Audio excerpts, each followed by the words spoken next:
नमस्कार, मी ज्ञानदा कदम. जनता सहकारी bank limited प्रस्तुत माझं कट्ट्यावरती आपल्या सगळ्यांचं स्वागत. आपण सगळेजण किती मोठे झालो आणि कुठे चालत असलो आणि आकाशात उंच उडणारं विमान दिसलं तर आपण नक्कीच थांबतो आणि त्या विमानाकडे एकतरी कटाक्ष टाकतो. राईट बंधूंनी खरं तर पहिलं विमान बनवलं आणि महाराष्ट्रासाठी हे राईट काम केलेलं आहे ते अमोल यादव यांनी.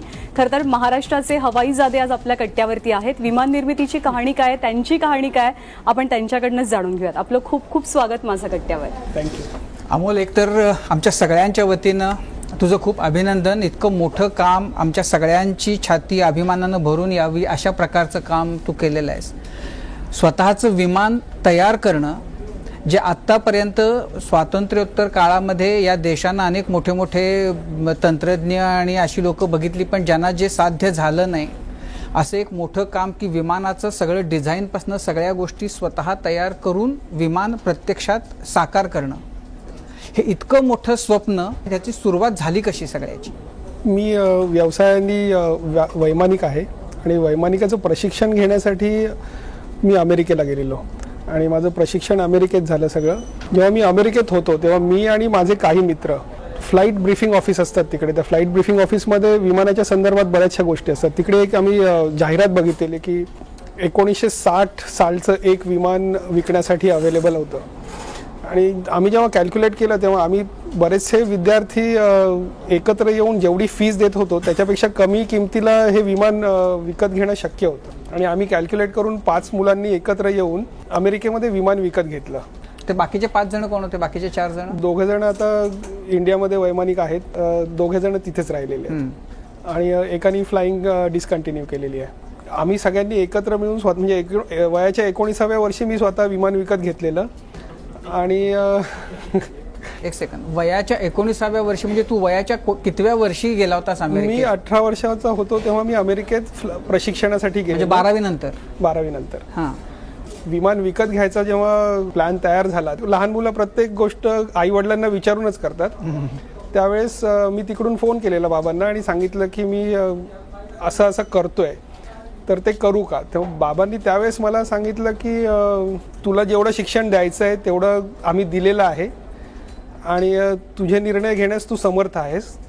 त्यावेळेस मला पहिल्यांदा जाणवलं की मी आता मोठा झालेलो आहे. आणि आम्ही सगळ्यांनी मिळून ते विमान विकत घेतलं. केवढ्याला घेतलं होतं ते विकत? म्हणजे $21,600 त्यावेळेस. म्हणजे साधारण रुपयामध्ये किती? 6-7 लाख रुपयाच्या आसपास. 1960 सालचं ते विमान होतं. जुनं विमान होतं, परंतु त्याचं रजिस्ट्रेशन आणि सर्टिफिकेट व्हॅलिड होते. आणि आमचा जो फ्लाईंग क्लबचा ओनर होता तो आमचा 6वा पार्टनर होता. त्याच्यामुळे तो मेंटेन करणार होता. त्याच्या रजिस्ट्रेशनचा प्रॉब्लेम आम्हाला काहीच नव्हता, म्हणजे जे लिगल अडचणी असतात त्या नव्हत्या. ते विमान आम्ही स्वतः विकत घेतलं. त्याच्यामध्ये आम्ही फ्यूल भरून आम्ही उडवायचो. त्याला खालून त्याचं एकदा ऑइल लीक झालेलं आणि सगळं ऑइल पसरलेलं त्या विमानावरती. आणि जो ओनर म्हणजे 6वा पार्टनर होता तो त्यावेळेस वयाने 70 वर्षाचा असेल. त्यांनी मला सांगितलं की हे विमान तुझं आहे आणि ते खालून सगळं ऑइल लागलेलं आहे आणि तुम्ही तसेच उडवता, हे योग्य नाही आहे. त्या दिवसापासून ते विमान दर दिवशी मी धुवायला सुरुवात केलेली. 2 तास माझे ते विमान धुण्यामध्ये जायचे. पण मी स्वतः त्याला पूर्ण साफ करायचो. तेव्हा मला ते कळत होतं आणि माझा ॲटिट्यूड थोडासा मेकॅनिकल असल्यामुळे मला कळत होतं की ह्या गोष्टी, जे स्ट्रक्चर आहे विमानाचं आणि बिईंग अ पायलट, ते विमान कसं उडतं हे आम्हाला शिकवलंच जातं. पण गेल्यानंतर 6 महिन्याच्या आत विमानच घेऊन टाकलं? हो. आणि तेव्हापासून माझा विमानाशी चांगला संबंध आणि जिव्हाळा आहे. आणि त्या एका गोष्टीमुळे मला ते स्ट्रक्चर नक्की काय होतं ते कळत होतं आणि ते स्ट्रक्चर इथे भारतामध्ये बनवणं इम्पॉसिबल नाही आहे हे सुद्धा मला तिथे कळत होतं. पण म्हणजे तिथं ते विमान आपलं असणं आणि आपण ते आपलं रोजच्या रोज त्याची काय धुणं पुसणं साफ ठेवणं वगैरे हे ठीक आहे, पण नंतर ते प्रत्यक्षात खरंच आपण बनवावं हे तिथेच मी डोक्यात घेतलेलं. कारण मला कळत होतं की हे भारतामध्ये, म्हणजे जेव्हा मी घरी जाईन तेव्हा मला हे बनवणं इम्पॉसिबल नाही आहे. आणि तिथेच सुरुवात झालेली त्याची. आणि मग भारतामध्ये आल्यावर त्याच्यावरती मग परत जोराने काम करायला सुरुवात केली. इतक्या वर्षांमध्ये कुणालाही असं स्वप्न पडलं नाही, किंवा जर स्वप्न पडलं असेल तर ते कुणी पूर्णत्वाला नेऊ शकलं नाही. भारतातला पहिला असा एक तरुण आहेस तू की ज्यानं ते पाहिलं आणि ते पूर्णत्वाला नेलं. तर ह्याच्यामध्ये काय काय अडचणी सुरुवातीपासून येत गेल्या? पहिली अडचण ही होती की मी विमान बनवणार आहे. तिथूनच सुरुवात व्हायची. मी विमान बनवणार आहे म्हणजे ते पहिली गोष्ट म्हणजे ते तू बनवू शकत नाहीस आणि जे संबंधित असणार होते, माझी फक्त आई होती जिने मला कधीच क्रॉस क्वेश्चन केलं नाही. बाकी प्रत्येकाने मला क्रॉस क्वेश्चन केलं की विमान कसं बनवणार, विमान म्हणजे काय, आणि विमान बनवणं हे आपल्याला शक्यच नाही आहे, कारण त्याच्यासाठी खूप मोठी मशिनरी लागते. पण मशिनरी काय लागेल ह्या गोष्टीचा माझा तोपर्यंत ते क्लिअर नव्हतं. मला फक्त एवढं कळत होतं की हे पॉसिबल आहे. सुरुवात म्हणजे विमानाचा पंखा तो कुठून घ्यायचा, त्याच्यासाठी जे लागणारं इंजिन ते कसं आणायचं, आणि त्याच्यासाठी लागणारी माणसं म्हणजे जे वेल्डिंग करायला, म्हणजे वेल्डिंग, हा मला वेल्डर एवढाच शब्द माहीत होता की विमान बनवण्यासाठी मला वेल्डर लागेल, मी जसं सांगेन तसं बनवणारा वेल्डर लागेल, मेकॅनिक लागेल. आणि एखाद्या मेकॅनिकला जाऊन सांगायचं की मला विमान बनवायचं आणि तू मला मदत कर, हाच रिस्पॉन्स होता. माझं नशीब चांगलं आहे, मला जे सगळे सहकारी मिळाले ते खरोखरच खूप स्किल्ड माणसं आहेत जी अजून माझ्याबरोबर आहेत. सुरुवात म्हणजे इंजिन, आणि इंजिन घेण्यासाठी पैसे लागणार होते मला. मी शक्तिमान गाडीचं इंजिन ठरवलेलं. पूर्वी मिलिटरीमध्ये शक्तिमान, तिचं हॉर्स पॉवर 160 होती. मी जे विमान उडवायचो त्याची हॉर्स पॉवर 108 होती, ज्याच्यावरती मी ट्रेनिंग घेतलेली. त्यामुळे 160 हॉर्स पॉवरचं इंजिन घ्यायचं मी ठरवलेलं. पण ते युज्ड इंजिन मला विकत घेण्यासाठी पैसे लागणार होते, आणि मी आईला सांगून ठेवलेलं की मला कधीतरी पैसे लागतील, त्यावेळेस तुला द्यावे लागतील. ती आई म्हणाली की तू कधीही सांग, मी तुला आणून देईन. ते इंजिन मी शोधत होतो, आणि ते इंजिन मला मिळालं. कुर्ल्याला जो जुन्या इंजिनचं दुकान आहे तिथे मला ते इंजिन मिळालं, आणि तेव्हा मी आईला सांगितलं. आईने मला पैसे दिले. पण नंतर बऱ्याच वर्षानंतर मला कळलं की आईने तेव्हा तिचं मंगळसूत्र जाऊन गहाण ठेवलेलं, आणि त्याचे पैसे तिने मला आणून दिले, आणि तेव्हा ते इंजिन मी घेऊ शकलो. तेव्हा मला माहीत नव्हतं. पण त्या गोष्टीमुळे एक नक्की झालं की मी जेव्हा दुसऱ्यांदा विमान बनवलं मी पूर्ण, आणि पूर्ण बनवल्याच्या नंतर जेव्हा DGCA परमिशनसाठी वगैरे मी दिल्लीला जायची वेळ आली, तेव्हा 2-3 खेपामध्येच माझ्याकडचे सगळे पैसे थांबलेले, आणि त्याच्यामुळे तो प्रयत्न मला थांबवावा लागला. नंतर मी 2005 साली जेट एअरवेजमध्ये कामाला लागलो, आणि माझं आयुष्य बऱ्यापैकी चेंज झालं. खायचं प्यायचे सगळे प्रश्न मिटले. कम्फर्ट झोनमध्ये आपण जातो तसं कम्फर्ट झोनमध्ये मी जाऊन बऱ्यापैकी बसलेलो. पण तिथून निघण्यासाठी माझ्याकडे एक सबळ कारण होतं की आईने त्यावेळेस मला अशा रीतीने मदत केलेली की मी ही गोष्ट आता मागे कधी सोडू शकत नव्हतो. बाबांची रिएक्शन काय होती जेव्हा तू आलास परत आणि पायलट बनण्याचं शिक्षण घेऊन आला आणि तू सांगितलं की मी आता विमान बनवणार आहे? बाबा बँकेत मॅनेजर होते. हो, त्यावेळेस मॅनेजर होते. बाबांची प्रतिक्रिया प्रत्येक वेळेस म्हणजे त्यांनी माझ्यावरती संशय असा कधी घेतला नाही की तू बनवू शकणार नाहीस, पण ही गोष्ट काय आहे ह्याचा अंदाज त्यांना होता, मला नव्हता. आणि त्यांनी मला डिस्करेज कधीच केलं नाही, परंतु ते मला योग्य प्रश्न विचारायचे. म्हणजे अगदी मी जेव्हा हे जे तिसरं विमान आहे त्यावेळेस सुद्धा त्यांनी मला सांगितलं की तू मला विमान बनवून दाखव. मी त्यांना सांगितलेलं की जर मोठं विमान उडतं तर छोटं सुद्धा उडणार, आणि छोटं म्हणजे एकदम स्केल मॉडेल असतं ते सुद्धा उडणार, तर त्यामुळे तू मला ते बनवून दाखव. तर मी त्यांना थर्माकोलची विंग बनवली आणि त्याचं विमान बनवलं, आणि त्याला रिलेटिव्ह एअरफ्लो म्हणजे पंख्याच्या हवेनी ते उडालं पाहिजे. ते उडत होतं, पण बाबांना ते काय पटत नव्हतं. थर्माकोलचं विमान उडूच शकणार, म्हणजे हवा आली तर उडणारच.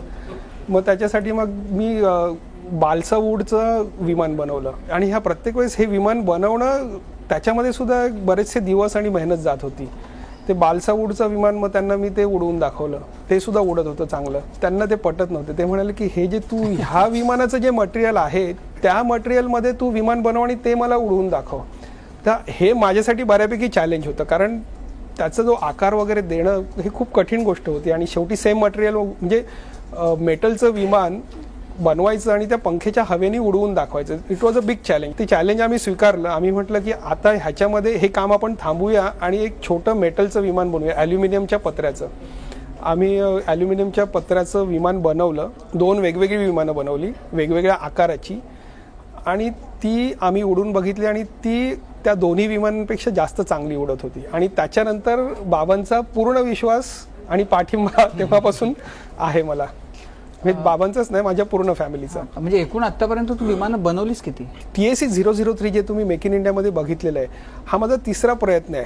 त्याच्या आधी मी जेव्हा अमेरिकेवरनं परत आल्याच्या नंतर मी पहिलं विमान बनवायला सुरुवात केली, आणि एक 2-3 महिन्यात मला कळलं की मी बऱ्याचशा चुका मला एक्सपिरियन्सच नव्हता त्याच्यामध्ये. मी बऱ्याचशा चुका केलेल्या, आणि त्या चुका बेसिक स्ट्रक्चरमध्ये ठेवून पुढे जाण्यात अर्थ नव्हता. त्याच्यामुळे मला थांबणं गरजेचं होतं. मी ठरवलं की एक स्टेप मागे जावं पण योग्य रीतीने बनवावं. त्याच्यामुळे पहिला प्रयत्न मला थांबवावा लागला. दुसऱ्यांदा परत एक वर्षभराने मी परत दुसऱ्यांदा विमान बनवायला सुरुवात केली. प्रत्येक वेळेस फायनान्स आणि जागा सगळ्याच गोष्टींची अडचण होती. कुठं बनवली? कन्स्ट्रक्शन साईटवरती छोटीशी जागा होती त्या ठिकाणी. आधी जो मेकॅनिक माझा मित्र होता त्याच्या गॅरेजवर बनवलं. त्याच्यानंतर ते कन्स्ट्रक्शन साईटवरती रिक्वेस्ट करून तिथे ठेवलेलं. नंतर बोरिवलीला माझ्या बिल्डिंगच्या आतमध्ये ठेवलेलं. तिथून आनंदीबाई काळे नावाचं स्कूल आहे त्याच्या जे मैदान होतं ते कोणाला तरी त्यांनी भाड्याने दिलेलं. त्या माणसाला मी 10,000 रुपये भाडं महिना देऊन तिथे ठेवलेलं. हे सगळे हे खूप त्रासदायक प्रकार होते माझ्यासाठी, कारण ते एवढं मोठं स्ट्रक्चर एका ठिकाणी मी रात्रीच्या वेळेस सगळ्या मित्रांना घेऊन ते बाईकनी ओढत घेऊन जायचं, चारी बाजू बघायच्या, म्हणजे त्रासदायक प्रकार होते. पायलट असलेल्या एखाद्या तरुणाला विमानाचं डिझाईन काय तिथं म्हणजे प्रशिक्षणाचा तो भाग असतो? प्रशिक्षणामध्ये विमान हे कशा रीतीने उडतं, विमान वेग कसा घेतं आणि विमान हवेत कसं जातं, त्याच्या इंजिनचं काम काय आहे, ब्रेक्स कसे लागतात, म्हणजे व्हील्स कसे असतात, ह्या सगळ्या म्हणजे टेक्निकल नॉलेज जे असतं ह्या सगळ्या गोष्टींचं प्रशिक्षण दिलं जातं. विमान बनवायचं कसं ह्याचं प्रशिक्षण पायलटला दिलं जात नाही. माझा तो ॲटिट्यूड असल्यामुळे कदाचित मी त्या गोष्टींकडे जास्त चांगल्या रीतीने बघत होतो आणि मला ती गोष्ट मी बऱ्यापैकी आत्मसात केलेली आहे. हे लोक मला विचारतात की तू इंजिनियर आहेस का, तर मी इंजिनियर नाही आहे. पण आपण जर इतिहास बघितला तर इंजिनियर विमान बनवत नाहीत. म्हणजे सहभाग असतो त्यांचा, महत्त्वाचा भाग असतात इंजिनियर्स, पण विमान बनवणं हे नॉर्मली फ्लायर्सचं काम असतं. पायलट जे असतात म्हणजे रिटायर्ड एअरफोर्स पायलट किंवा वैमानिक, सिव्हिल वैमानिक, ह्या लोकांनीच आत्तापर्यंत विमानं बनवलेली आहेत. म्हणजे जगाचा इतिहास बघितला तर तुम्ही रशियामध्ये विमानं कशी बनवली गेली, किंवा राईट बंधू इंजिनियर नव्हते ना? राईट बंधू इंजिनियर नव्हते, ते सायकलचे मेकॅनिक होते. त्यांचं सायकल वर्कशॉप होतं रिपेअरिंगचं. जशी आत्ता सध्या आपल्याकडे परिस्थिती आहे, HAL आपल्याकडे, हिंदुस्तान एरोनॉटिक्स लिमिटेड, विमानं बनवणं हे त्यांचं काम आहे, पण त्यांच्याकडून अजून ते नीटचं झालेलं नाही आहे. त्याचं कारण असं आहे की आपण सरकारी नोकरांना सांगतोय की तुम्ही हे काम करा, म्हणजे त्यांचं काम नाही आहे. हे जे विमान बनवलं ह्याच्यासाठी किती खर्च आला? एक आकडा असं सांगू शकणार नाही. गेली 10 वर्ष मी नोकरी करतोय, नोकरीतला सगळा पैसा मी त्याच्यामध्ये घातलेला आहे.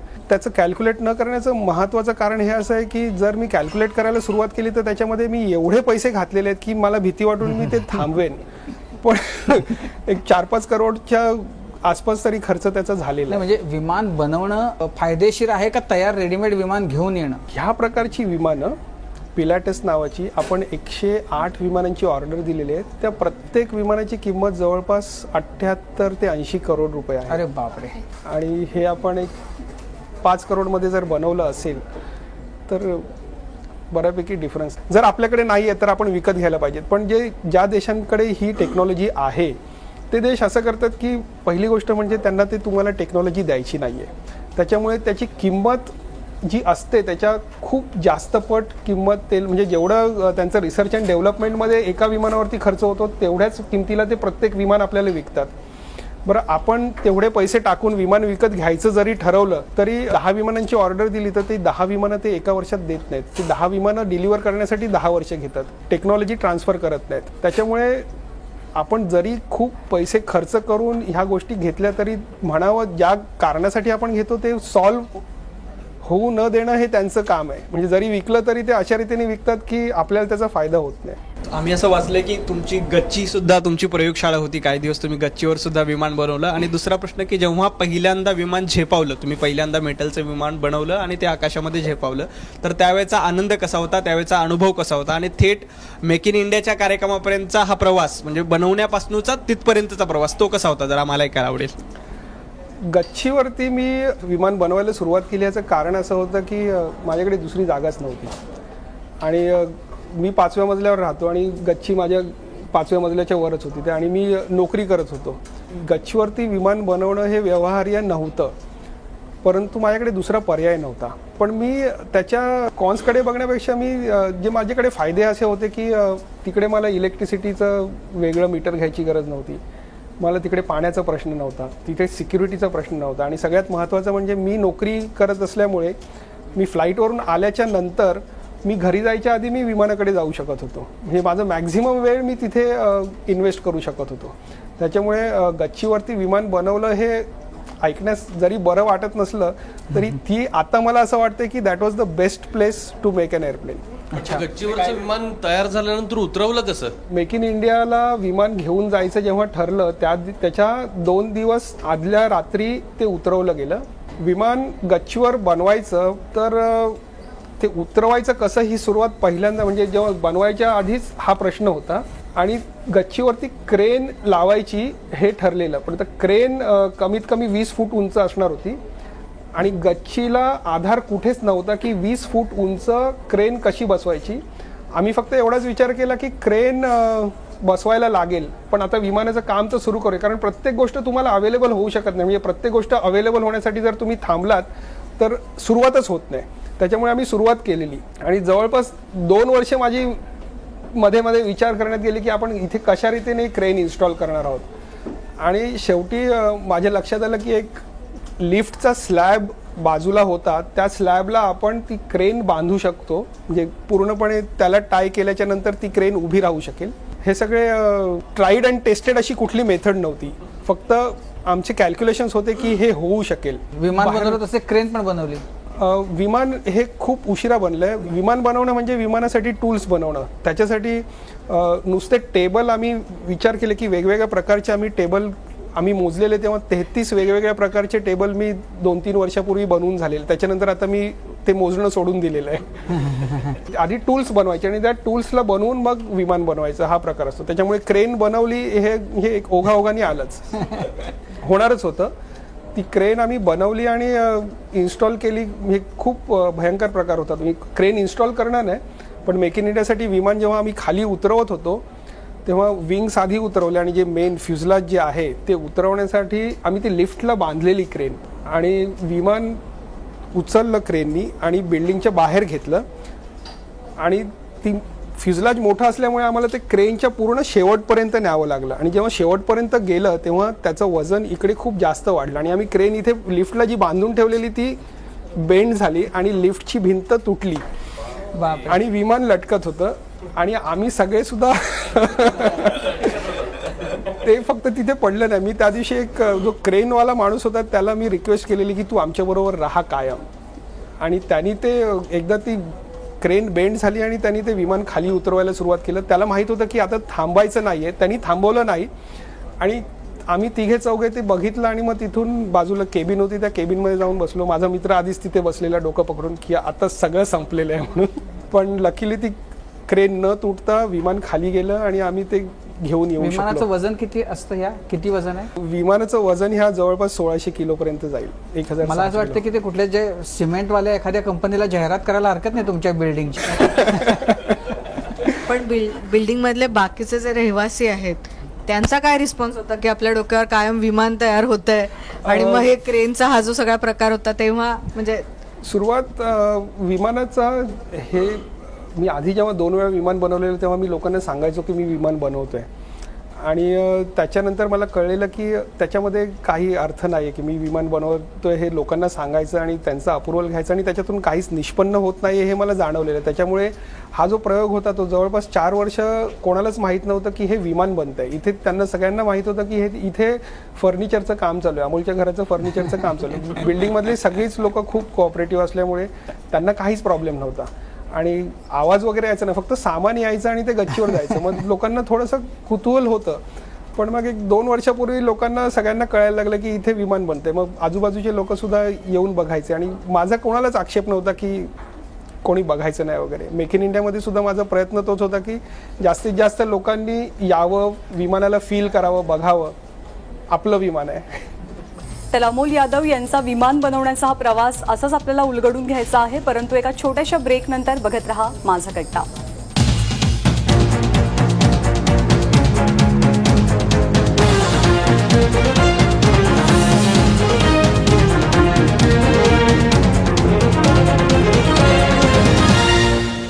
जनता सहकारी बँक लिमिटेड प्रस्तुत माझा कट्ट्यावरती आपल्या सगळ्यांचं पुन्हा एकदा स्वागत. विमान बनवणारे अमोल यादव आज आपल्या कट्ट्यावरती आलेत, आपण त्यांच्याशी गप्पा मारतोय. याच्यामध्ये विमान बनवण्यामध्ये म्हणजे आत्ताही तू सांगतोयस ना तर असं वाटतं की ते फार सहजपणानं तू केलं. हे नक्कीच खूप चॅलेंजिंग आणि खूप अवघड गोष्ट आहे.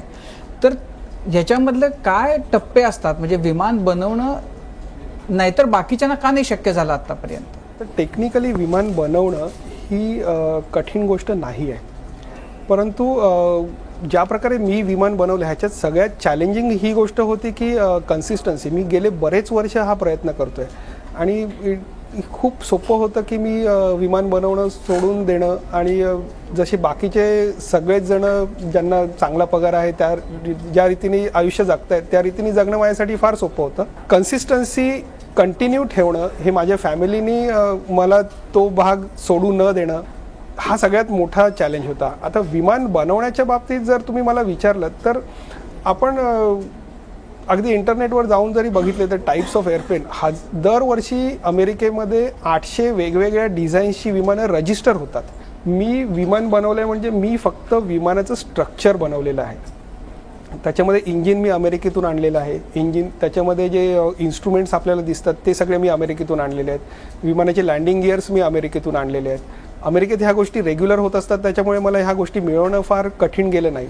मी फक्त विमानाचं स्ट्रक्चर बनवलेलं आहे. मी कुठलीही मोठी गोष्ट केलेली नाही आहे. मगाशी तुम्ही प्रश्न विचारला की सगळ्यात मोठा प्रॉब्लेम कुठला, तर लोकांना समजावणं. 70 वर्षापूर्वी ब्रिटिशांनी 400 एअरपोर्ट्स इथे बनवले आणि 1944 साली दिवसाला ॲव्हरेज 100 आणि 200 विमानं अमेरिकेसारखा देश बनवत होता. दिवसाला 200 विमानं अमेरिका बनवायची, 263 टू बी प्रिसाईज दिवसाला बनवायचे. आणि आज आपण एकसुद्धा विमान इथे बनवत नाही आहोत. आणि मी 70 वर्षानंतर विमान बनवल्याच्या नंतर आपल्याला जे कुतूहल आहे की मी विमान कसं बनवलं, ह्याच्यात प्रॉब्लेम असा आहे की आपण स्वतःला केपेबल समजत नाही आहोत आणि हा सगळ्यात मोठा ड्रॉबॅक आहे. हे सगळ्यात मोठं चॅलेंज आहे. विमान बनवणं I don't think it is difficult. Make in इंडियामध्ये म्हणजे खूप मोठ्या कॅनव्हसवरती तुमचं काम पाहिलं गेलं. म्हणजे आधी खूप मर्यादित लोकांना ठाऊक होतं की असं विमान बनतंय, तुम्ही बनवताय. मेक इन इंडिया नंतर कसा आणि किती फरक पडलाय किंवा तो पडलाय का? मेक इन इंडियाची स्टोरी फार इंटरेस्टिंग आहे. मेक इन इंडियामध्ये सुद्धा मला एंट्री नव्हती, परंतु माझे मोठे बंधू आहेत त्यांनी बरेचसे प्रयत्न करून आम्ही कसे तरी तिथे घुसलो मेक इन इंडियामध्ये जबरदस्ती. नाही, ते ऐकायला आवडेल. म्हणजे किती प्रयत्न करायला लागले आणि आपल्याकडे कशा पद्धतीनं म्हणजे एका इतक्या उत्तम यालाही कशा अडचणी येतात ते ऐकायला आवडेल सगळ्यांना. मेक इन इंडियामध्ये मेक इन इंडियाचे जे प्रमुख आहेत त्यांना माझे मोठे बंधू रश्मिकांत यादव ते त्यांना दिल्लीला जाऊन भेटले आणि त्यांनी सांगितलं की माझ्या भावानी विमान बनवलेलं आहे तर तुम्ही त्यांना ठेवायला द्या. त्यांनी मुख्यमंत्र्यांकडे पाठवलं. मुख्यमंत्र्यांनी इथल्या काही अधिकाऱ्यांना सांगितलं. शेवटी हे अधिकाऱ्यांकडे जातं तेव्हा ते त्यांचे रूल्स, आमच्याकडे जागाच नाही आणि आता खूप उशीर झाला आहे, तुम्ही इकडे तुम्ही चौपाटीला ठेवा. छोट्या छोट्या प्रॉब्लेम्समध्ये मला तिथे एंट्री मिळणं शक्यच नव्हतं. शेवटी माझे बंधू होते ते तिकडे साईटवरती गेले. त्यांनी जागा सगळी बघितली. HALचा जो प्रिमायसेस त्यांना दिलेला, जिथे त्यांनी हेलिकॉप्टर आणि रणगाडा ठेवलेला, तिथे बऱ्यापैकी मोकळी जागा होती. ती त्यांनी स्वतः जाऊन मेजर केली. त्याचा व्हिडिओ काढून मला त्यांनी पाठवला आणि विचारलं एवढ्या जागेत आपलं विमान राहील का? मी म्हटलो राहू शकेल, पण ते HALवाले देतील असं वाटत नाही. मग HALवाल्यांनी सांगितलं की तुम्ही ईमेल करा. रात्री ईमेल केला. दुसऱ्या दिवशी त्यांनी सांगितलं की आम्ही तुम्हाला जागा देऊ शकत नाही. आणि तिसऱ्या दिवशी मेक इन इंडियाचं उद्घाटन होतं आणि विमान गच्चीवर होतं आणि मी सांगितलं की गच्चीवरून विमान उतरवण्यासाठी मला कमीत कमी 24 तास लागतील आणि आता ते संपत आलेलं आहे. तू हे सगळं आता तू सोडून दे. 10 तारखेला सकाळी 11 वाजता दादा तिथे होता मेक इन इंडियाला. मी आणि बाबा घरी होतो. मी दादाला सांगितलं आपल्याला परत मेक इन इंडिया दुसरं मिळेल, तू हे सगळं सोडून दे आता. He is die hard. तो असं सोडणारा तो पण नाहीये. त्यांनी सांगितलं की माझ्यासाठी शेवटचं काम करा. पर्रिकर साहेबांना आपल्या प्रोजेक्टबद्दल माहिती होती. त्यांच्या ऑफिसमध्ये फोन करून एक रिक्वेस्ट कर माझ्यासाठी. बाबांनी त्यांना फोन केला आणि त्यांनी HALवाल्यांना सांगितलं की ह्यांना जागा द्या. हे सगळं तोंडी झालेलं आहे. कुठलाही लेखी कारभार काहीच नाही आहे आणि फक्त त्यांनी सांगितलं की ठीक आहे घेऊन या. आता त्यांच्या नुसतं घेऊन यावरती आम्हाला विमान उतरवणं हे सगळ्यात मोठं डेंजर काम होतं. पण कुठेतरी आपल्याला चान्स घेणं, रिस्क घेतल्याशिवाय ह्या गोष्टी होणार नव्हत्या. आम्ही ते विमान उतरवलं. रात्री ट्रान्सपोर्ट केलं मेक इन इंडियामध्ये. तिकडचे सगळे आपले पोलीस, मराठी पोलीस नेहमीच मदत करतात. ह्या प्रोजेक्टसाठी पोलीस डिपार्टमेंटचा मला माहीत नाही का, पण नुसताच पोलीस डिपार्टमेंटचा नाही सगळ्यांचाच खूप पाठिंबा आहे. त्यांनी ते तिथे एंटर होऊ दिलं आणि हे रात्री आम्ही कसे बसे त्या ठिकाणी घुसलो आणि तिथे पार्क केला. तर हे मेक इन इंडियामध्ये जबरदस्ती घुसवलेलं विमान आहे. तिथे घेऊन गेल्याच्या नंतर सुद्धा मी बऱ्यापैकी नर्वस होतो की मी इथे का घेऊन आलो मला कळत नव्हतं. आणि एका कोपऱ्यामध्ये त्याला उभं केलं गेलेलं HALच्या हेलिकॉप्टरच्या मॉडेलच्या बाजूला उभं केलेलं. मला पटतच नव्हतं की मी इथे यायला पाहिजे होतं की. पण जेव्हा दुसऱ्या दिवशी मुंबई मिररमध्ये बातमी आली आणि लोकांना ती बातमी एवढी आवडली आणि सगळेजण हे विमान बघण्यासाठीच येत होत्या. एकच महत्त्वाची गोष्ट झालेली आहे, म्हणजे मेक इन इंडियामध्ये मुख्यमंत्री देवेंद्र फडणवीस यांनी हे बघितलेलं आहे आणि आता त्यांनी आपल्याला पालघरमध्ये 157 एकर जागा विमान कंपनी सुरू करण्यासाठी द्यायचं सगळी प्रोसिजर चालू आहे. सरकारी काम आहे, त्यांनी खूप फास्ट केलेलं आहे. तरी माझ्या दृष्टीने तर थोडंसं, मी प्रायव्हेट कंपनीमध्ये असल्यामुळे मला सगळ्याच गोष्टी स्लो वाटतात. आम्हाला बॉसनी सांगितलं की हे पाहिजे तर ते 1 दिवसात नाही 1 तासात दिलेलं जास्त चांगलं. असंच म्हणजे मला आता असं वाटतं की थोडंसं उशीर झाला आहे, त्यांनी थोडं लवकर केलं तर बरं होईल. कारण हा आपण फक्त वेळ वाया घालवतोय. आपण 70 वर्ष वाया घालवलेली आहेत विमानं न बनवण्यासाठी. आपल्याकडे स्कोप भयंकर आहे विमानं बनवण्यासाठी. आपल्याला पॅसेंजर विमानं बनवायची आहेत, आपल्याला फायटर जेट्स विमानं बनवायची आहेत. ह्या सगळ्या गोष्टी आपल्याला सहज शक्य आहेत. निर्णय घेणारे अधिकारी पाहिजेत. मुख्यमंत्र्यांनी तो निर्णय घेतलेला आहे की भारतामध्ये विमानं बनवली गेली पाहिजेत. आणि निर्णय घेण्यासाठी हा काय खूप मोठा प्रोजेक्ट नाही. मी 200 करोडचा प्रोजेक्ट दिलेला आहे. आपण आता एक एअर इंडियाचं विमान येतं ते 1000 करोडचं येतं. म्हणजे 1000 करोडचं विमान विकत घेऊन आपण त्याच्यावरती बिझनेस करतो आणि मी विमान कंपनी बनवण्यासाठी 200 करोड रुपयाचं प्रोजेक्ट दिलेलं आहे. खूप मोठी तफावत आहे. फक्त निर्णय घेणारा अधिकारी पाहिजे. आता तो निर्णय घेतला गेलेला आहे, त्याची अंमलबजावणी झाली पाहिजे. आत्ता पालघरचा जो प्रोजेक्ट तुम्ही सांगताय तर तिचं नेमकं काय काय होणं अपेक्षित आहे आणि काय कालावधी आपल्या डोक्यात आहे? आपला जो प्रोजेक्ट आहे, आपण विमानाचा प्रोजेक्ट करतोय, आपण तो जास्त लांबवत जेव्हा नेऊ तेव्हा तो actually it's a failed project. त्याच्यासाठी पालघरमध्ये आपल्याला जी 157 एकर जागा मिळते त्या जागेमध्ये कमीत कमी वेळात आमचा जो प्लॅन आहे त्याचं जे स्ट्रक्चर उभं करायचं आहे आपल्याला विमान कंपनीचं, त्याच्यासाठी आपण फक्त 45 दिवसांचा अवधी ठेवलेला आहे आणि आपण त्या 45 दिवसांमध्ये त्याचा कारखाना उभा करणार आहोत. त्याच्यानंतर जे पहिलं विमान आहे ते पहिलं आपण 19 सीटर विमानाबद्दल चर्चा करतोय.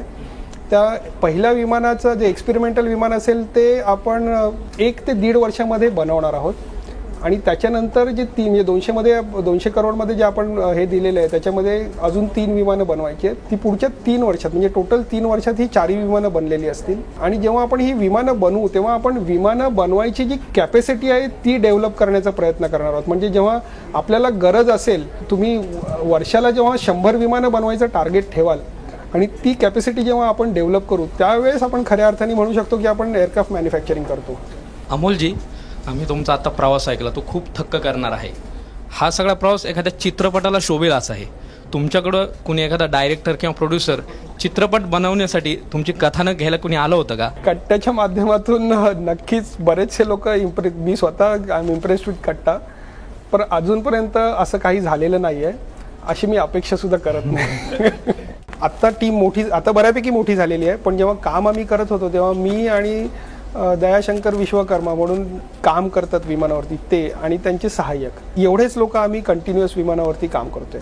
विमान बनवणं ही माझी लाईफस्टाईल होती की मला घरी आल्यावर मला हेच करायचं आहे आणि असं मी ठेवलं नव्हतं की मला काही दिवसांमध्ये कंप्लीट करायचे. ही प्रोसेस झालेली ज्याला बराच वेळ लागणार होता आणि दॅट वॉज अ लाईफस्टाईल. मी माझं आयुष्य नॉर्मल जगत होतो आणि त्याच्याबरोबर मी हे काम करत होतो. की आपण 70 वर्षात आपण स्वतः कधीच विचार केला नाही भारताने की आपण म्हणजे विमान तयार करण्याचा निर्मितीचा कारखाना काढावा. याच्या मागे तुम्हाला काय कारण वाटतात? की आपण सर्व्हिस प्रोव्हायडर्सचाच देश झालेला असल्यामुळे आपण काही मॅन्युफॅक्चर करू शकतो असं वाटतच नाही, किंवा म्हणजे संशोधन असेल तर त्या संशोधनातही आपण कुठे नसतो, किंवा या सगळ्याच्या मागे तुम्हाला काय कारण वाटतात? ह्या सगळ्याच्या मागची कारणं एकदम डेफिनेट आहेत. आपण असा विचारच करू शकत नाही की भारतामध्ये कॅपेबिलिटी नाही आहे किंवा भारतीयांमध्ये. फार पूर्वीपासून ऐकतो की भारतीय लोक बाहेरच्या देशात जाऊन तिकडे परफॉर्मन्स देतात आणि ते आपल्या इकडे देऊ शकत नाहीत. मी तुम्हाला अगदी नावं सांगू शकतो की केरळमध्ये साजी थॉमस नावाचा एक डेफ अँड डम माणूस आहे ज्याला इंग्लिश सुद्धा बोलता येत नव्हतं. डिस्कवरीने 1 तासाचा कार्यक्रम त्यांच्यावरती केलेला. त्याला फक्त विमान बनवायचं होतं, त्याच्यासाठी त्यांनी इंग्लिश शिकला. इंग्लिश शिकल्याच्या नंतर त्यांनी स्वतः विमान बनवलं आणि तो वैमानिक सुद्धा नव्हता, पण त्याच्यासाठी त्यांनी फ्लाईंग शिकली आणि भारतामधला तो पहिला आहे ज्यांनी हे छोटंसं विमान बनवलं, पण त्यांनी बनवलं. किंवा सांगलीमध्ये प्रदीप मोहिते म्हणून आहेत, त्यांनी हेलिकॉप्टर बनवलेलं आहे. आम्ही केली होती बातमी जळगाव. हो, तुम्ही बातमी केलेली.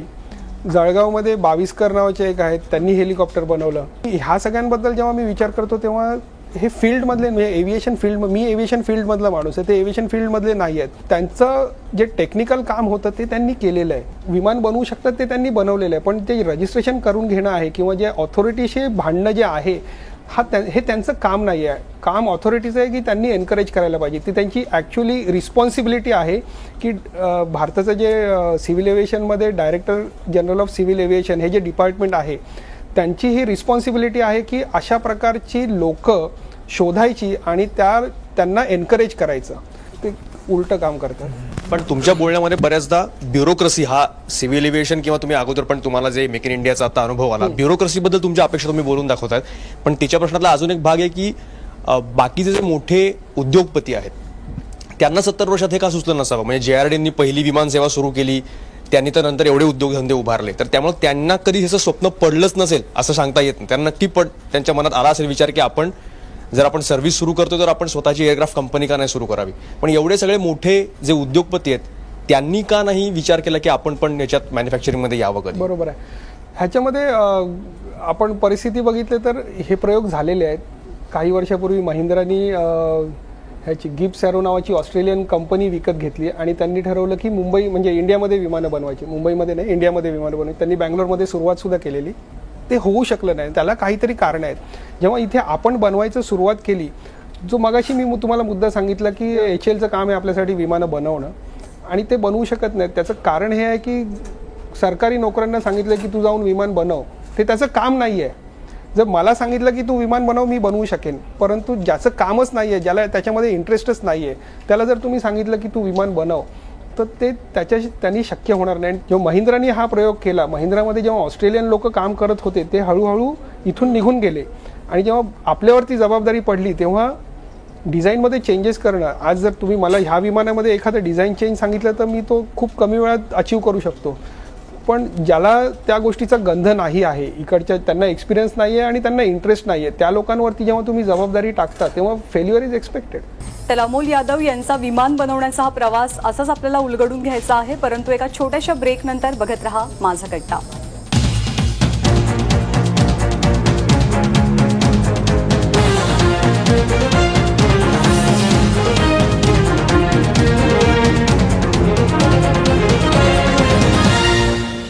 जनता सहकारी बँक लिमिटेड प्रस्तुत माझा कट्ट्यावरती आपल्या सगळ्यांचं पुन्हा एकदा स्वागत. विमान बनवणारे अमोल यादव आज आपल्या कट्ट्यावरती आलेत. आपण त्यांच्याशी गप्पा मारतोय. अमोल, हे जे विमान तू बनवलेलं आहेस ते इतर विमानांच्या पेक्षा बऱ्याच कारणांसाठी वेगळं आहे. आपण जेव्हा विमानं बाहेरून घ्यायचं म्हणतो तेव्हा ती विमानं कोणीतरी बनवलेली असतात आणि जो बनवणारा माणूस असतो तो तिकडच्या आजूबाजूच्या एअरपोर्ट्सचा, इन्फ्रास्ट्रक्चरचा, फ्यूल अवेलेबिलिटीचा विचार करतो आणि त्या प्रकारे तो विमान बनवतो. आपण म्हणजे जर रेडीमेड कपडे घेतले तर ते आपल्या मापाचे म्हणजे आता आहे ती अवेलेबिलिटी, परंतु कधी ना कधीतरी आपल्याला स्वतःच्या मापाचे शिवावेच लागणार आहेत. जेव्हा विमान आपल्याला जर महाराष्ट्राच्या कनेक्टिव्हिटीसाठी वापरायचं आहे तर किंवा भारताच्या कनेक्टिव्हिटीसाठी, तर इथल्या माणसांनी इथल्या इन्फ्रास्ट्रक्चर म्हणजे इथे कशा प्रकारचे एअरपोर्ट्स आहेत, इथे कशा प्रकारचे लोड्स आहेत, इथे कशा प्रकारचं फ्यूल अवेलेबल आहे, ह्या सगळ्या गोष्टींचा विचार करून ते विमान डिझाईन केलं पाहिजे. आज जी आपण विमानं उडवतो त्याच्यामध्ये 100 LL फ्यूल वापरतो किंवा जेट ए फ्यूल वापरतो. तर हे फ्यूल आपल्याला मुंबई, पुणे, नागपूर अशाच ठिकाणी तुम्हाला हे फ्यूल अवेलेबल असणार. बाकीच्या ठिकाणी तुम्हाला जर विमानं उडवायची असतील तर तुम्ही पहिल्यांदा विमानाचं फ्यूल बाउझर तुम्ही तिकडे घेऊन जा आणि तिकडे विमान उडवा. ह्या परिस्थितीमध्ये होतं काय की ते जी फ्लाईट असते त्याचा खर्च भयंकर वाढतो आणि ते इकॉनॉमिकल राहत नाही आणि ह्या एका कारणासाठी ह्या गोष्टी होत नाही आहेत. जेव्हा मी विमान बनवायचं डिझाईन करायचं हे केलं तेव्हा सगळ्यात पहिली गोष्ट मला हे होती की आपल्याला जे फ्यूल आपण जे वापरतो ते आपल्या इकडे अवेलेबल असलेलं फ्यूल आणि त्याच्यावर चालू शकेल असं इंजिन, ही सगळ्यात महत्त्वाची डिझाईन प्रोसेसचा हा सगळ्यात महत्त्वाचा भाग होता की आपल्या इकडे जे फ्यूल अवेलेबल आहे त्या फ्यूलवर चालणारं इंजिन वापरायचं. त्याच्यानंतर बाकीचे जे आता कोणतं वापरतात त्याच्यामध्ये 93 ऑक्टेन जे आपल्याला हायर ग्रेडचं फ्यूल आपल्याकडे पेट्रोल मध्ये जे विमान आपल्याला फ्यूल कुठल्याही पेट्रोल पंपावर अवेलेबल असतं ऑलमोस्ट, सगळीकडे नाहीये पण असतंच. जे अवेलेबल आहे प्रत्येक जिल्ह्याच्या ठिकाणी तरी किमान कुठेतरी नक्की, मिळतं नक्की, ते. नक्की. म्हणजे जिथे एअरपोर्ट आहे, ज्या जिल्ह्यामध्ये एअरपोर्ट आहे तिकडे ते असणार. विमानाला आपण पॅराशूट लावतोय. मी अजूनपर्यंत त्याचं इन्स्टॉलेशन झालेलं नाहीये, कारण ते भरपूर खर्चिक आहे, त्याच्यामुळे ते मी करू शकलेलं नाही. परंतु डिझाईनमध्ये ती आपण गोष्ट ठेवलेली आहे की जर विमानाला स्ट्रक्चरल फेल्युअर झालं किंवा विमानाचं इंजिन बंद पडलं तर विमान खाली यायला लागतं. आणि प्रत्येक वेळेस अशी परिस्थिती नसते की वैमानिकाला प्लेन ग्राउंड मिळेल ज्याच्यावरती तो विमान उतरवू शकेल.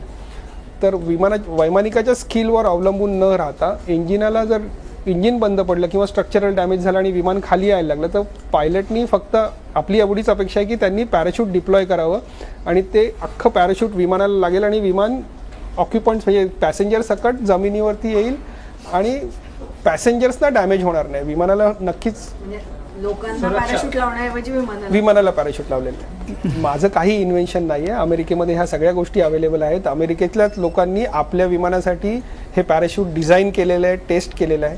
परंतु ते फक्त आपल्याकडे येण्यासाठी भरपूर खर्च लागणार आहे, तो माझ्याकडे अजून नाही आहे. महाराष्ट्रीयन लोकांना जर का प्रत्येक जिल्ह्यात कनेक्टिव्हिटी करायची असेल तर एकूण तुमचं कॅल्क्युलेशन काय की त्याला समजा एखाद्या व्यक्तीला इथून बीडला जायचं, इथून नांदेडला जायचं, त्याचे खर्च साधारण किती येईल? रिजनल कनेक्टिव्हिटीमध्ये आपण प्रत्येक गोष्ट जर मुंबईशी जोडायला गेलो ना तर ते योग्य होत नाही. पण जे जवळचे आसपासचे जिल्हे आहेत ज्याच्यामध्ये एकमेकांना कनेक्ट केलं गेलं तर त्याची तिकीट जी 2000 पेक्षा कमी असली पाहिजे ती नक्कीच कमी असेल. म्हणजे कोल्हापूरहून सांगली असेल जर तर साधारण 2000 रुपयामध्ये मला वाटत नाही की 2000चं सुद्धा त्याच्यापेक्षा कमी. विमान हे खूप इकॉनॉमिकल असतं. हरकत नाही घ्यायला. हा जो विचार आहे ॲव्हरेज काय असतं? जे स्वप्न पाहिलं मोठं आणि ते प्रत्यक्षात त्याचा पार्ट तरी आता आलेला आहे. मोठा कारखाना वगैरे आता तुम्हाला करायचा आहे. तुम्ही कुठून येता याच्यावर काय स्वप्न पाहायचे आणि ते कसे पूर्ण करायचे असा काही डिपेंड असतं का? म्हणजे तुम्ही सामाजिक स्तर आणि आर्थिक स्तराची त्याच्यात अडथळे गतिरोध येऊ शकतो स्वप्न पाहण्यामध्ये आणि पूर्ण करण्यामध्ये? स्वप्न पाहण्याला कोणाचीच बंदी नाही आहे. ती पूर्ण करण्यासाठी जो अवरोध असतो तो मला वाटतं फक्त स्वतःमध्ये असतो. जेव्हा मी विमान बनवायला सुरुवात केली त्यावेळेस मला ती गोष्ट कठीण वाटत नव्हती, कारण छोटंसं विमान आहे 40 बाय 40 फुटाचं. अगदी म्हणजे कारमध्ये जेवढं मेटल लागतं तेवढंच लागलं असेल, थोडाफार फरकाने. Over the period of time मला ही गोष्ट जाणवली की ही बऱ्यापैकी कठीण गोष्ट होती. पण पूर्ण प्रोजेक्टचा खर्च मी कधीच विचारात घेतला नाही. मला जेव्हा नटबोल्ट पाहिजे होते ना 1000-2000 रुपयाचे, तेव्हा 1000-2000 रुपये होते ते मी त्याच्यामध्ये घातले.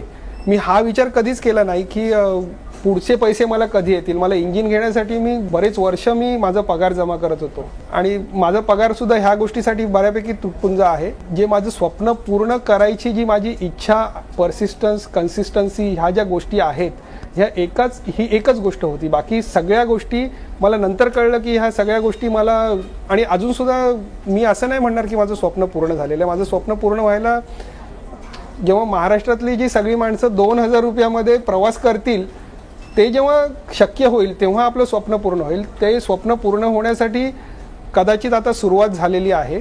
स्वप्न पूर्ण करण्यासाठी मी प्रयत्न करतोय आणि ते प्रयत्न कंटिन्यू चालू राहील ह्याचं मी तुम्हाला गॅरंटी देऊ शकतो. नाही, आपण असं पाहतो की खूप एक्सक्युजेस दिले जातात. एखादी गोष्ट होत नसेल तर मग मी समजा कुठल्या तरी ग्रामीण भागातनं आलो आहे किंवा मागास जमातीतनं आलो आहे किंवा आर्थिक स्तर माझा बरोबर नाही, तर त्याचा काही फरक पडतो? मला पर्सनली असं जरासुद्धा वाटत नाही आहे. तुमच्या स्वप्नाला तुम्ही स्वतः दिलेली किंमत हीच सगळ्यात महत्त्वाची गोष्ट आहे आणि ते स्वप्न पूर्ण करण्यासाठी तुम्ही तुमचा किती वेळ देऊ शकता. मी खूप सहजासहजी माझ्या कुटुंबाला आत्ता जे देतो त्याच्यापेक्षा खूप जास्त देऊ शकत होतो, परंतु घरातल्या प्रत्येक माणसाने कॉम्प्रोमाइज केलेलं आहे माझं स्वप्न पूर्ण करण्यासाठी. ते त्यांचं स्वप्न झालेलं आहे. सुरुवातीला जर मला कोणी सांगितलं की 5 करोड रुपये तुला खर्च करायचे आहेत तर अशी कुठूनच व्यवस्था, आज सुद्धा मी 200 करोड रुपये 200 नाही, 1 सुद्धा माझ्याकडे नाही आहे. त्याच्यामुळे सामाजिक स्तर, पैसे, जात ह्या गोष्टी कुठे आडव्या येत असतील असं मला वाटत नाही. खऱ्याखुऱ्या हवेमध्ये जेव्हा उडायचं असतं तेव्हा लोक घाबरतात, असं कधी तुम्हाला वाटतं का एकंदरीत तुमच्या आत्तापर्यंतच्या अनुभवावरनं? पॅसेंजर्सना मला वाटतं की तुम्ही सगळ्यांनीच ॲज अ पॅसेंजर प्रवास केलेला असेल आणि बऱ्याचशा लोकांना भरपूर भीती वाटते. मी पॅसेंजर म्हणून फ्लाय करतो, अजूनसुद्धा मला बऱ्याचदा भीती वाटते.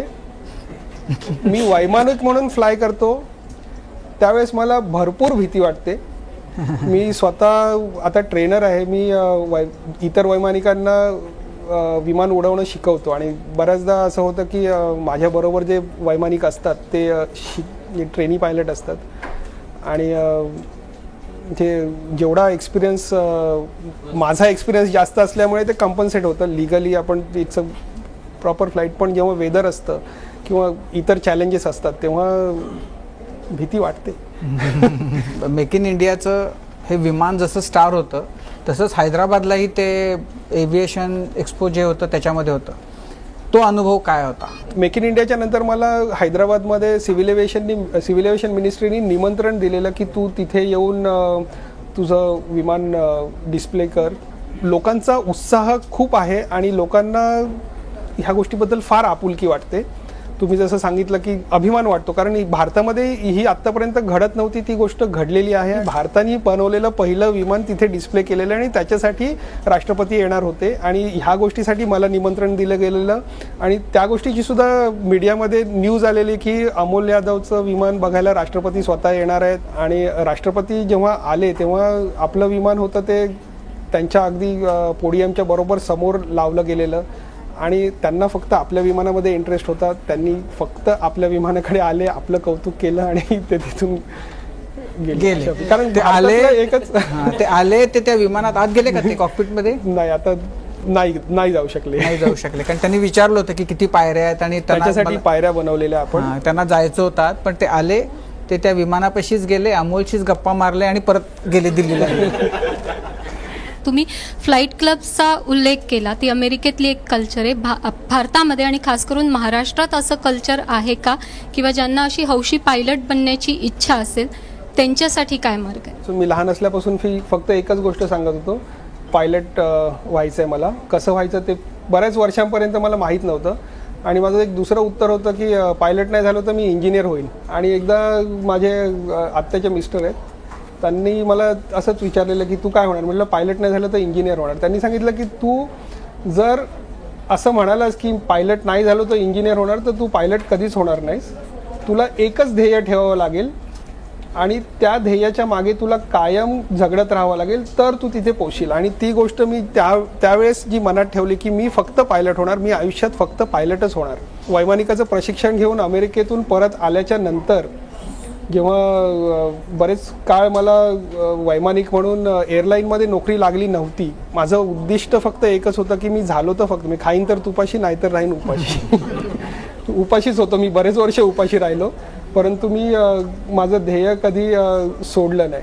अमोल, तुझे बाबा बँकेत मोठ्या पदावरून खूप निवृत्त झाले. आंबेडकरी चळवळीशी त्यांचा खूप जवळचा संबंध आहे. त्यांनी खूप ते लिहितात, त्यांनी बरीचशी पुस्तकं आंबेडकरांची मराठीमध्ये आणलेली आहेत. ह्या चळवळीशी तुझा कधी संबंध आला? मी प्रत्यक्ष कुठल्याच चळवळीमध्ये इन्व्हॉल्व नव्हतो, परंतु बाबा सामाजिक कार्यकर्ते असल्यामुळे आमचं आयुष्य हे तिथलंच आहे.